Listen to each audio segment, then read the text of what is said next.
عمران خان کے سفیر آج جنرل اسمبلی میں کریں گے اہم تقریر۔ عمران خان آج اقوام متحدہ کے سیکرٹری جنرل انتونیو گوتریس سے بھی ملیں گے۔ وحشی قصائی مودی سے انکار، سارک وزرائے خارجہ کونسل اجلاس میں پاکستان کا پرزور احتجاج۔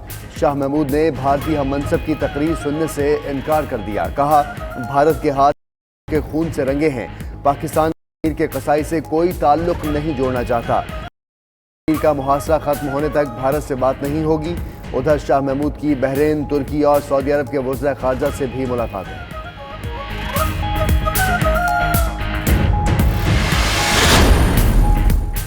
بھارت ایک بار پھر تنہائی کا شکار، سارک سربراہ اجلاس آئندہ سال پاکستان میں ہوگا، وزیر خارجہ کی تصدیق، کہا سارک کے رکن ملکوں نے پاکستان میں اجلاس کے انعقاد پر رضامندی ظاہر کر دی، پاکستان جلد سارک سربراہ اجلاس کے لیے تاریخ تجویز کرے گا۔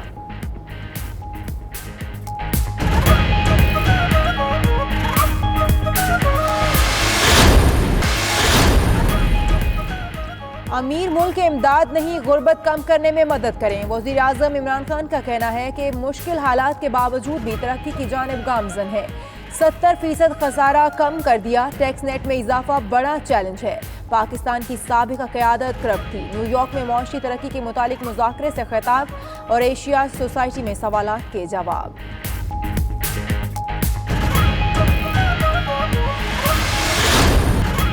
وطن عزیز میں پھر سے آباد ہوں گے کھیل کے میدان، آج سری لنکا کے سامنے ہوگی ٹیم پاکستان، سیریز کا پہلا ون ڈے آج کراچی میں کھیلا جائے گا، ٹرافی کی رونمائی ہو گئی، دونوں ٹیمز نے پریکٹس بھی کی، پاکستانی کھلاڑی ہوم گراؤنڈ کے سامنے عمدہ پرفارمنس کے لیے تیار ہیں، جبکہ بارش کے باعث میچ متاثر ہونے کا خدشہ ہے، گراؤنڈ پر ٹڈیوں اور پتنگوں کی بھی یلغار۔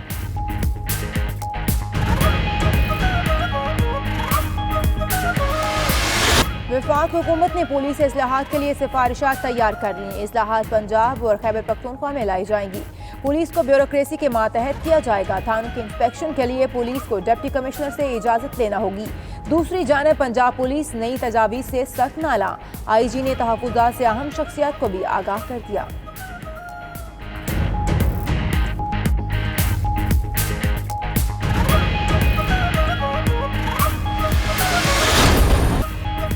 اور فیصل آباد میں مدینہ یونیورسٹی میں روح پرور محفل میلاد، دربار حضرت غوث العظم بغداد شریف کے سجادہ نشین سید خالد عبدالقادر المنصور الجیلانی کی خصوصی شرکت، آقائے دو جہاں نبی معظم حضرت محمد مصطفیٰ صلی اللہ علیہ وآلہ وسلم کی شان اقدس میں گلہائے عقیدت پیش کیے گئے۔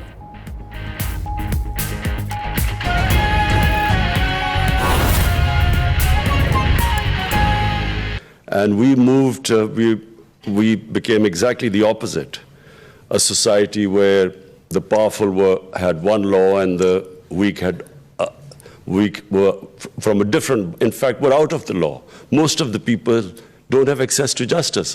So hence, the cornerstone of a society is rule of law. So therefore, I call my movement for justice.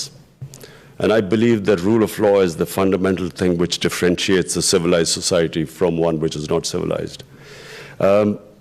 When we took power, 13 months, a deed a man could do, a person could do. But then, since the whole society depended upon slavery, they were ordered that the slaves should be treated as family members. And because of that tradition, in Muslim world, you had slave kings, slave dynasties. India, there was a slave dynasty. The Mamluks in Egypt were slaves who became kings.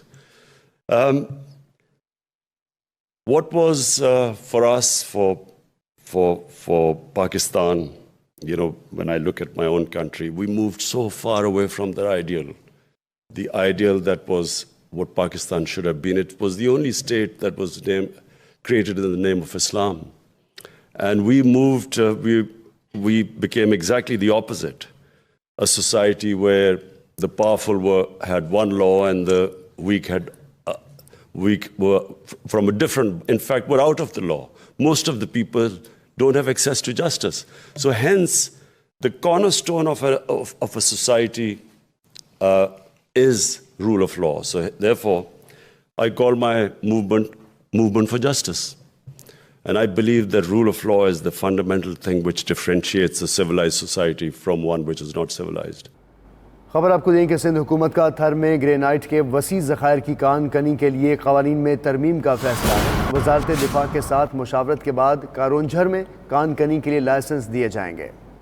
آپ کو بتائیں کہ 7 ارب ton سے زائد granite ذخائر سے سالانہ اربوں ڈالرز زر مبادلہ حاصل کیا جا سکتا ہے۔ وفاقی حکومت کا بھی گرینائٹ کے ذخائر کی کان کنی کے لیے سندھ حکومت کا تعاون کی پیشکش۔ اسی پر بات کریں گے، ہمارے ساتھ موجود ہیں وقاص باقر۔ وقاص بتائے گا ان قوانین میں کیا ترامیم کی جائیں گی؟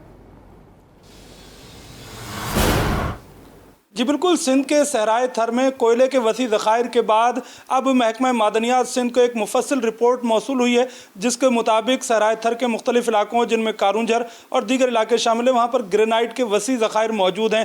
گرینائٹ جو کہ دنیا میں نایاب ترین کی معدنیات ہے اور سندھ کے صحرائے تھر میں اس کے وسیع ذخائر موجود ہیں۔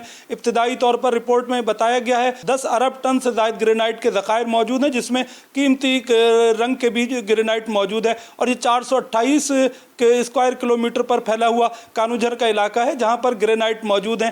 اس ضمن میں سندھ حکومت نے یہ فیصلہ کیا ہے کہ گرینائٹ کی جو مائننگ ہے اس کے سلسلے میں جو قانونی رکاوٹیں ہیں اس کو دور کیا جائے گا۔ 2007 میں سندھ اسمبلی سے ایک قانون منظور کیا گیا تھا جس کے تحت کارونجھر کے علاقے میں جہاں پر ہماری ہندو کمیونٹی کے قدیمی مندر ہیں اور کارونجھر کا علاقہ جو کہ صحرائے تھر کا سرحدی علاقہ بھی ہے، حساس ہونے کے سبب وہاں پر مائننگ کی پر پابندی عائد کی گئی تھی۔ تاہم اب سندھ حکومت نے وفاقی حکومت سے اس ضمن میں مشاورت کا فیصلہ کیا اور وفاقی وزارت دفاع کے ساتھ یہ معاملہ اٹھایا جائے گا اور سندھ کے علاقے کارونجھر میں گرینائٹ کی مائننگ کی لائسنسنگ کا آغاز کیا جائے گا۔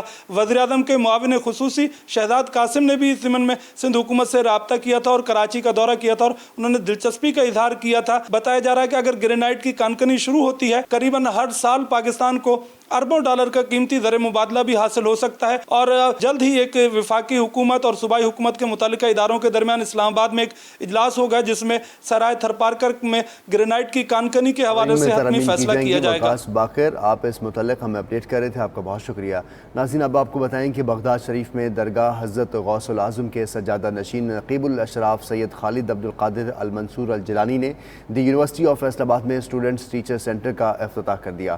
سیمینار میں انہوں نے طالبات کو دینی اور دنیاوی علوم سے ہم آہنگ ہونے کا درس بھی دیا۔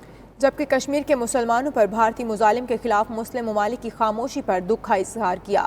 بلال سکندر کی یہ رپورٹ دیکھیے۔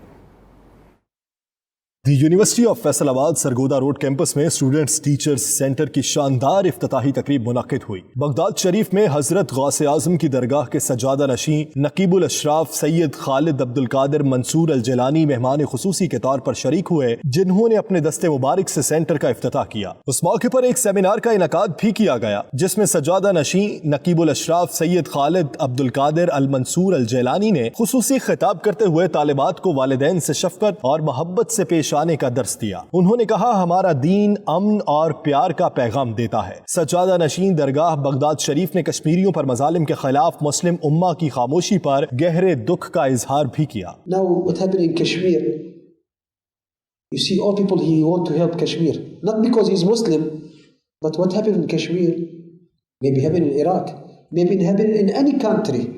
Destroy the road, destroy the house, people in the hospital, no food, no water.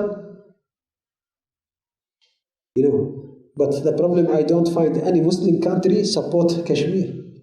Maybe Europe now is a Christian, he will support Kashmir, but Muslim country, no, not take care. تقریب میں دی university of Faisal آباد کے board of governors کے chairman محمد حیدر امین، 92 news media group کے سی ای او میاں محمد Rashid, university of Faisal آباد کے پرو rector professor محمد سعید، additional registrar مس زاہدہ مقبول اور انتظامیہ کے دیگر افراد نے شرکت کی۔ اس موقع پر نقیب الاشراف سید خالد عبد القادر المنصور الجیلانی نے شعبہ physical therapy, pharmacy, nursing, nutrition, management sciences اور دیگر شعبہ جات کی 27 ہونہار طالبات میں اسکالرشپ اور نقد انعامات بھی تقسیم کیے۔ چیئرمین بورڈ آف گورنرز محمد حیدر امین نے سجادہ نشین درگاہ بغداد شریف کا یونیورسٹی آمد پر تہہ دل سے شکریہ ادا کیا۔ We are really grateful to Naqib al-Ashraf, His Excellency Sayyid Khalid Abdul Mansoor al-Gilani for his great presence among us. تقریب میں طالبات نے منقبت اور نبی مہربان صلی اللہ علیہ وآلہ وسلم کی شان اقدس میں سلام بھی پیش کیا. بہترین منقبت پر سجادہ نشین درگاہ بغداد شریف نقیب الاشراف سید خالد عبد القادر المنصور الجیلانی نے طالبات کو انعام سے بھی نوازا. کیمرامین مشتاق دانیال کے ساتھ بلال سکندر،